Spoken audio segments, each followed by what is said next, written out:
자, 이제 분자의 구조가 나오네요. 이제 분자의 구조가 어떻게 구성이 되는지를 얘기를 하고 싶다는 거겠죠. 자, 그래서 첫 번째 나온 게 전자쌍 반발 원리. 이제 약간 좀 뭔가 과학적인 이름이 나오기 시작하죠. 전자쌍 반발 원리. 영어로는 VSEPR 해서, VSEPR이 무슨 뜻이냐? 밸런스,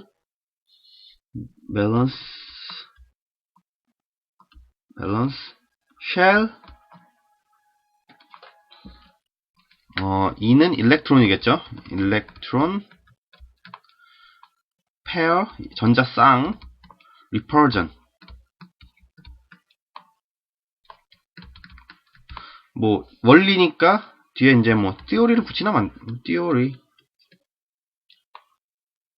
그래서 밸런스 쉘 원자가 이제 원자가 전자할 때 하는 원자가가 밸런스가 되거든요. 그래서 밸런스 원자가 껍질 전자쌍 반발하는 원리. 그래서 전자쌍이 우리 전자쌍이잖아요, 그렇죠? 전자가 쌍을 이룰 때 전자쌍끼리의 반발. 왜냐하면 전자니까 다들 전자쌍끼리 마이너스를 가지고 있고 얘네들끼리 서로 밀어내려는 힘이 존재를 하겠죠. 이 힘에 따라서 분자의 구조가 어떻게 바뀌느냐를 얘기를 한 게 이제 전자쌍 반발 원리가 되겠습니다. 그래서 분자가 입체구조, 평면구조 아니에요. 입체구조란 말이 여러분들 생각보다 많이 깜빡깜빡 하시는데 입체구조란 말 굉장히 유의하셔야 됩니다. 그러니까 3차원이죠. 3차원. 3D예요. 2D 아닙니다. 2D 아닙니다.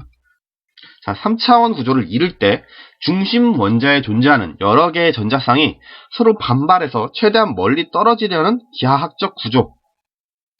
그러니까 어떤 분자든지 여러 개의 전자쌍이 있으면 서로 간에 이제 반발력, 마이너스니까 반발력이 작용하겠죠.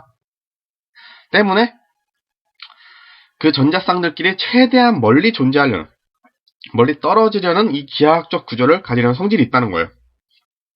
자, 이때 중심 원자와 결합한 원자를 연결한 선, 이게 뭐겠어요? 연결한 선, 결합이죠, 결합. 공유결합 같은 경우를 얘기하는 거죠. 선들로부터 형성되는 중심각을 결합각이라 한다. 그래서 결합각이 무엇인지. 사실 결합각을 이렇게 읽으면 좀 어렵긴 한데 그림으로 보면 굉장히 쉽습니다. 그래서 첫 번째라는 게 전자쌍 간의 반발력 크기. 그러니까 전자쌍들이 존재하면 전자쌍이 가지고 있는 힘들이 있겠죠. 얘네들의 크기를 비교하는 거예요. 그래서 비공유 전자쌍과 비공유 전자쌍이 서로 밀어내려는 힘, 반발력이 제일 크고요. 공유 전자쌍과 비공유 전자쌍이 간의 반발력이 그 다음에 공유 전자쌍과 공유 전자쌍 사이의 반발력이 제일 작다. 이거는 간단하게 얘기를 하면, 자, 뭘로 할까요? 질소 NH3를 얘기하면 한쪽은 비공유 전자쌍이 있겠고 H 있으면은 얘네들도 전자쌍이잖아요. 결국은 공유 전자쌍인 거죠. 공유되고 있는. 이렇게 돼 있을 때 공유되고 있는 전자쌍은 전자가 질소 쪽과 수소의 가운데 있어요. 그죠? 하지만 비공유 전자쌍은 질소와 딱 붙어 있는 거죠. 질소에 속해 있는 거니까. 따라서 공유 전자쌍이 비공유 전자쌍보다 미칠 수 있는 힘이 더 약하다는 거예요. 왜? 질소로부터 더 머니까 공유 전자쌍이 미칠 수 있는 힘이 작고, 따라서 반발력의 크기도 어떻게 된다? 비공유와 비공유 사이의 반발력이 제일 크고, 공유와 비공유 사이의 반발력이 그 다음 공유와 공유 사이의 반발력이 제일 작다라고 생각을 하시면 돼요. 그래서 옆에서 간단하게 나온 게 이제 VSEPR의 가장 간단한 형태인데요. 얘를 좀 이렇게 확대해서 보면은, 지금은 이제 비공유 전자쌍, 공유 전자쌍을 따지지 않고 얘기하는 거예요.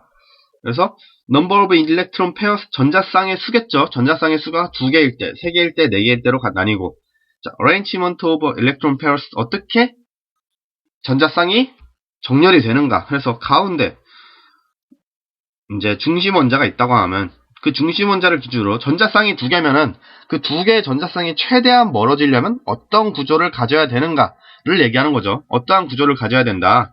얘네 둘이 정반대편에 있어요. 그죠? 중심 원자를 기준으로 정반대편에 있어야 이제 두 전자쌍이 가장 멀리 떨어진 형태가 되겠죠. 그래서 그러니까 모양은 리니어, 선형이죠, 선형이 되는 거고, 결합각은 아까 뭐라 그랬어요?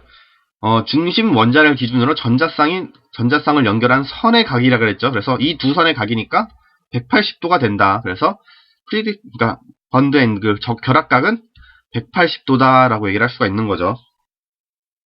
이게 언제일 때? 전자쌍이 두 개일 때, 공유 전자쌍, 비공유 전자쌍 상관없이 두 개일 때 이렇게 된다는 거예요. 그래서 두 개일 때는 선형이니까 뭐라고 생각할 수 있어요? 1차원적 구조, 1차원 구조. 분명히 아까는 3차원 구조라 그랬는데 왜 1차원이에요? 얘기할 수도 있지만 결국 3차원 안에 1차원도 존재할 수 있는 거니까 3차원 안에 선이 존재할 수 없는 건 아니죠. 그러니까 전자가 두 개일 땐 선형으로 늘어설 수밖에 없다. 왜? 얘네 둘이 제일 멀리 떨어져 있는 거니까. 정반대편에 존재하는 거니까. 자, 그 다음에 만약에 전자쌍이 3개다. 전자쌍이 3개일 땐 어떤 모양을 그리냐? 자, 중심 원자를 기준으로 이렇게 삼각형, 평면 삼각형의 형태를 가져야 제일 멀리 떨어져 있는 거겠죠. 그래서 뭐 트라이고널 플래너 해서 평면 삼각형, 평면 삼각형이 되고요. 그러면은 자, 마찬가지로 전자쌍과 중심 원자를 이렇게 이었을 때 결합각은 어떻게 돼요? 이게 결합각이 되겠죠. 얘가 몇 도다? 120도다. 왜 360도를 3등분한 거죠. 그래서 결합각은 120도다라고 얘기를 할 수 있고, 평면 삼각형이니까 얘는 몇 차원 구조? 2차원 구조가 되겠죠. 2차원 구조 마찬가지로 3차원 안에 들어가는 거죠. 여기까지는 근데 많은 분들이 이제 별로 헷갈려 하질 않아요. 뭐 전자쌍 두 개가 서로 반발하면 완전히 정반대편에 늘어서야 되니까 선을 이룬다. 선형 구조? 이해돼. 3개니까 3개 제일 멀리 떨어지려면 삼각형으로 있어야 돼. 이해돼. 그럼 만약에 전자쌍이 4개면 어떻게 될까?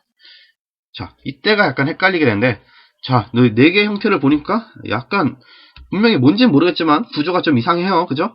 야, 그리고 지오메트리니까 구조가 어떤 형태다? 테트라이드럴. 이거 하면 이제 정사면체형이다 생각하면 돼요. 정사면체. 정사면체 기억나시죠?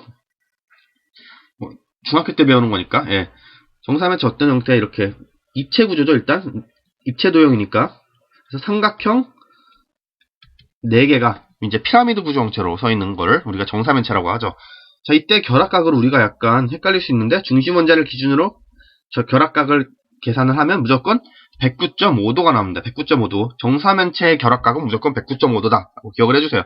그래서 우리가 그냥 입체적으로 안 그리니까 일반적으로 그 루이스 전자선식을 통해서 뭐 CH4를 그린다 하면은 C를 중심으로 하나, 둘, 셋, 넷, 다섯, H 이렇게 써주니까 결합각 여기 이렇게 평면 사각형 구조네? 90도네?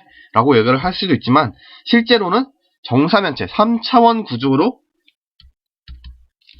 정사면체 형태의 구조를 가진다는 거예요. 그래서 결합각은 109.5도다. 그러니까 앞에 두 개는 그냥 보면서 얘 평면 삼각형이네, 선형이네. 그래서 180도, 120도 금방 나오지만 정사면체라는 거 우리가 인식을 못한다면 109.5도가 나오기가 힘들죠. 90도라고 대답을 할 수도 있으니까 이 3차원 구조, 전자쌍이 최대 4개일 때 그때 구조를 우리가 좀 기억을 해주자는 거예요. 그래서 지금 이거는 전자쌍의 종류를 관여하지 않고 이제 뭐 전자쌍이 몇 개일 때 이런 형태를 가진다라고만 생각을 하는 거고요. 후에 가면 이제 전자쌍 간의 반발력의 크기를 계산을 해서 약간 뭐 찌그러진 정사면체, 이제 그럼 정사면체 아니겠죠. 뭐 찌그러진 삼각기둥의 형태, 뭐 삼각형도 평면 삼각형도 조금 찌그러질 수도 있고. 왜냐하면은 만약에 제일 이 위에 있는 애가 얘네들을 밀어내는 힘이 세요. 뭐 얘네 둘 사이의 반발력보다. 그럼 어떻게 된다?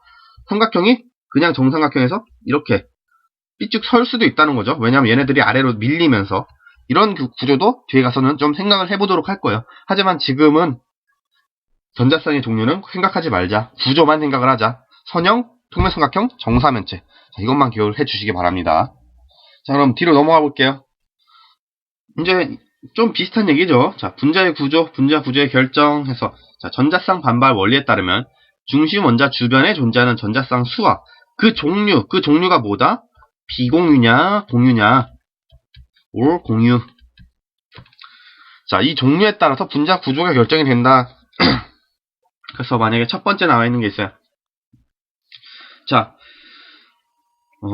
전자쌍이 두 쌍일 때 구조. 우리 앞서 얘기했듯이 두 쌍이면은 서로 정반대편에 떨어지게 되고, 리니어한 구조, 선형 구조를 가지게 된다. 그래서 뭐, 본딩 도메인스 하면은, 본딩하는 영역, 결합하는 영역이 두 개고, non 본딩 도메인스 하면은, 그러니까 요게 공유 전자쌍, 여기가 비공유 이렇게 되는데요. 그래서 모레큘러 지오메트리, 분자의 형태를 보면 전자쌍과 마찬가지로, 왜냐면 여기 있는 결합이죠. A와 B 사이의 결합이니까 얘네도 전자쌍이 되는 거니 아닙니까? 그래서 공유 전자쌍이 두 쌍이다 하면 이렇게 리니어하게 되고, 예로 든 게 이산화탄소 예를 들었네요. 근데 이산화탄소는 약간 조금 예시가 되기가, 그러니까 얘밖에 예시를 들 수밖에 없지만 조금 아쉬운 게 뭐예요? 이중결합으로 두 개를 가지고 있다는 거죠. 하지만 이중결합하고 있는 이 전자쌍 외에 우리 비공유 전자쌍이 보이지 않으므로 이제 두 덩이로 나눠질 수 있다. 왜냐하면 C를 기준으로 산소가 이렇게 있는 형태 아닙니까? 그래서 얘네 둘을 가장 멀리 배치하려면 정반대편 180도로 떨어져 있게 해줘야 된다라고 생각을 하시면 되겠습니다. 그 다음에 트라이고널 플래너 평면 삼각형 형태죠. 중심 원자가 있고 전자쌍이 이렇게 세 부분으로 나눠질 때 얘가 가장 멀리 떨어지려면 어떻게 돼야 되는가를 물어보는 건데, 자, 첫 번째 나온 건 공유 전자쌍만 세 쌍이고 비공유 전자쌍 없을 때 얘는 어떻게 된다?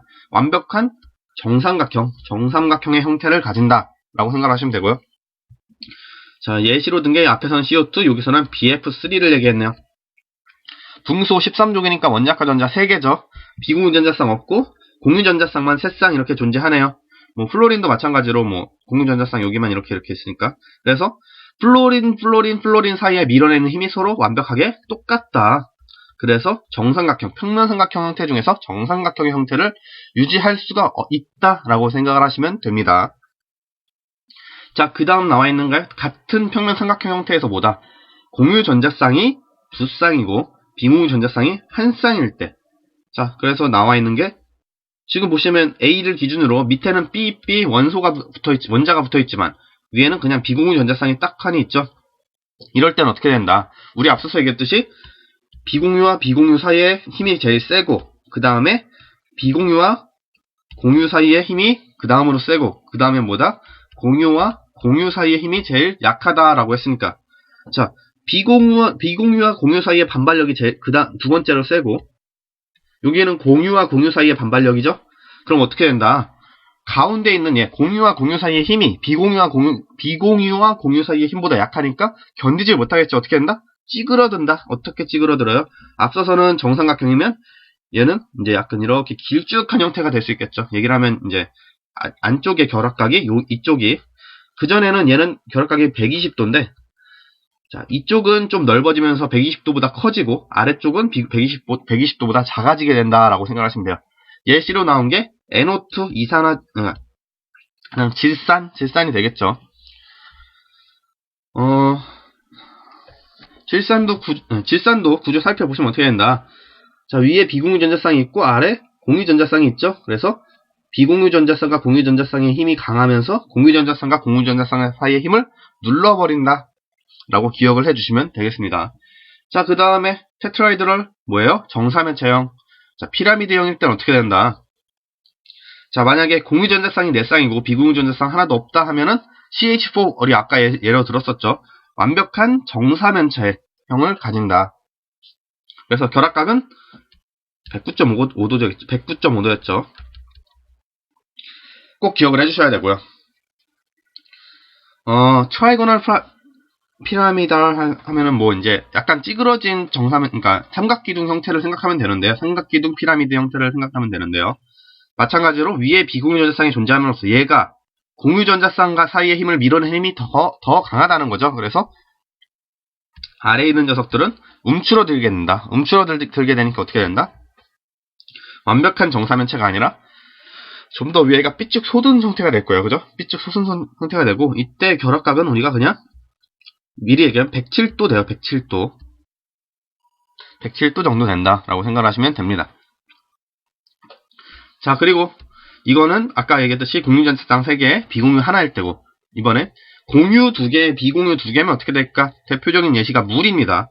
물은 제가 몇 번 얘기를 드렸는데, 자, H 이렇게 했지만 물은 16족이기 때문에, 산소는 16족이기 때문에 비공유 전자쌍이 2쌍 존재를 하죠? 그럼 어떻게 된다? 자, 비공유 사이의 힘 굉장히 세고, 그리고 비공유 사이의 힘 그 다음으로 세죠?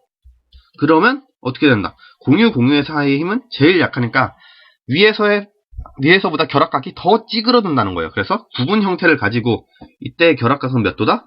104.5도다. 결합각 기억해 주세요.